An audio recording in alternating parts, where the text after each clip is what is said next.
దీనికి పోలీస్ వ్యవస్థ సిగ్గుపడాలి, తల వంచుకోవాలి. రామగిరి ఎస్ఐ చేస్తున్న ఈ చేష్టలకు అతని నెత్తిన ఉన్న టోపీ, పై మీద ఉన్న కాకి యూనిఫామ్ సిగ్గుపడతా ఉంది. అది నేను ఎందుకు వీని నెత్తి మీద ఉన్నాను టోపీగా, ఎందుకు వీని పై మీద యూనిఫామ్ గా ఉన్నానని ఆ యూనిఫామ్, ఆ టోపీ సిగ్గుపడతా ఉంది.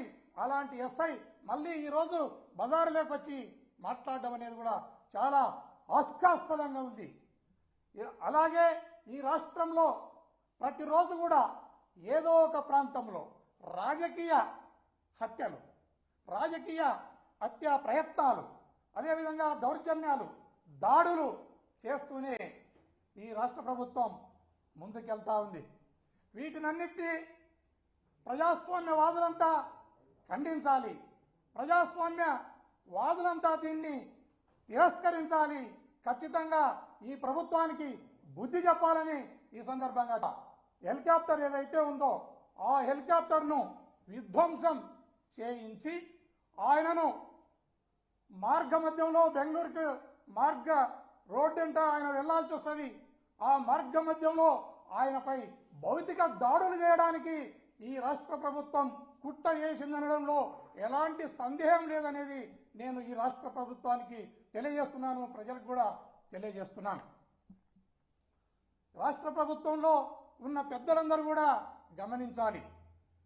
మనం ఒకసారి గమనిస్తే ఆడళ్లకు అక్క కాదు, మోళ్లకు బావ కాదు లోకేష్ బాబు.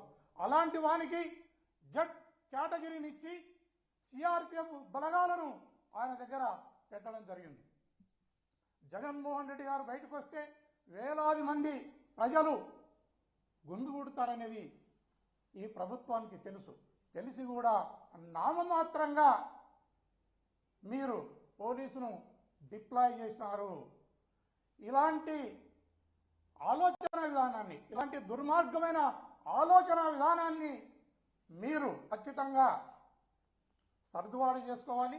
సర్దుబాటు చేసుకుని జగన్మోహన్ రెడ్డి గారు ఎప్పుడు బయటకు వచ్చినా ఆయనకు Z+ అనే సెక్యూరిటీ ఏదైతే ఉందో ఆ సెక్యూరిటీని ఇవ్వడానికి ఎప్పుడు కూడా ఈ రాష్ట్ర ప్రభుత్వంలో పనిచేస్తున్న పోలీస్ వ్యవస్థ ఖచ్చితంగా నియమాన్ని పాటించాలని ఈ సందర్భంగా చెప్పాలి.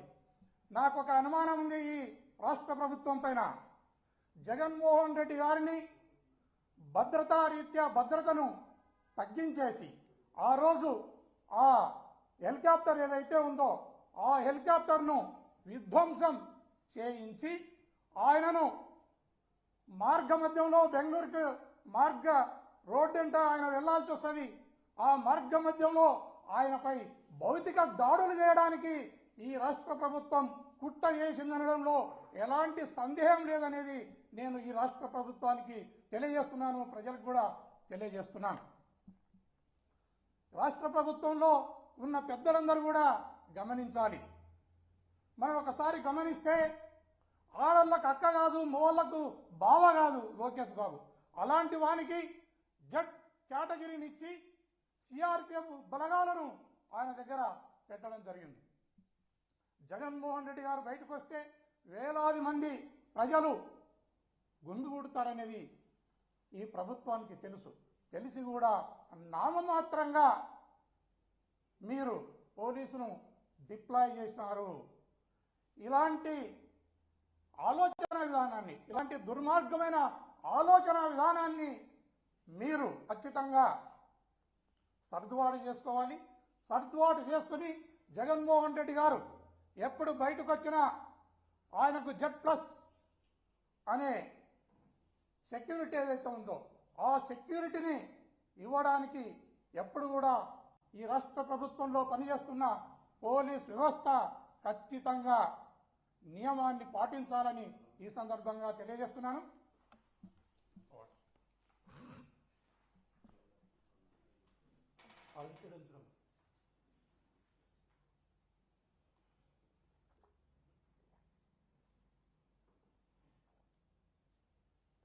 అదేవిధంగా మనం రామగిరి ఏరియాలో రామగిరి పోలీస్ వ్యవస్థను మనం చూస్తే రామగిరి పోలీస్ స్టేషన్ ఏరియాలో నసనకోట అనే గ్రామంలో ముత్యాలు అనే వైఎస్ఆర్ కాంగ్రెస్ పార్టీ కార్యకర్త పైన, లీడర్ పైన, ఇంటిపైన రాళ్లు పడుతున్నప్పుడు స్వయంగా నేనే రాళ్లు పడుతున్న క్రమంలోనే పోలీస్ వారికి నేను ఇన్ఫార్మ్ చేయడం జరిగింది. కన్సర్న్ ఎస్ఐకి నేను ఇన్ఫార్మ్ చేయడం జరిగింది, కన్సర్న్ సిఐకి నేను ఇన్ఫార్మ్ చేయడం జరిగింది. ఇన్ఫార్మ్ చేసిన వెంటనే ఆ ఎస్ఐ గారు, సదరు ఎస్ఐ గారు ఆ స్పాట్కు రావడం జరిగింది. స్పాట్కు వచ్చిన ఎస్ఐ గారు అక్కడ రాళ్లు దింపుతున్న వ్యక్తులను తరిమివేయడం జరిగింది. ఆ తర్వాత కేసు కట్టవలసి వస్తుంది అన్న భావనతో ఏదైతే దుండగులు రాళ్లు జిమ్మినారో ఆ రాళ్లను స్వయంగా ఎస్ఐ గారు తన జీపులో వేసుకుని పోవడం అనేది చాలా పోలీస్ వ్యవస్థకే సిగ్గుచేటుగా నేను భావిస్తున్నాను. అదే కాకుండా ఇదే రామగిరి ఎస్ఐ గారు ఈ రామగిరి మండలాధ్యక్షుని ఎన్నిక విషయంలో ఒక 3 వ్యక్తులు అక్కడ ఎలక్షన్ ప్రక్రియలో భాగంగా వెళ్తే ఆ ఎన్నికను విఘాతం కలిగించే విధంగా అక్కడ ఉన్న దుండగులు వీరిపైన, ఈ 3 పైన దాడి చేస్తే, దాడి చేసిన వాళ్ళది కంప్లైంట్ తీసుకుని కేసు కట్టవలసిన సబ్ ఇన్స్పెక్టర్ ఈ దాడి చేసిన వ్యక్తులను వదిలేసి ఏదైతే బాధితులున్నారో బాధితుల కారులో కత్తులను, కటార్లను, రాళ్లను వేసి ఆ కత్తులను, కటార్లను, రాళ్లను రికవరీ చూయించి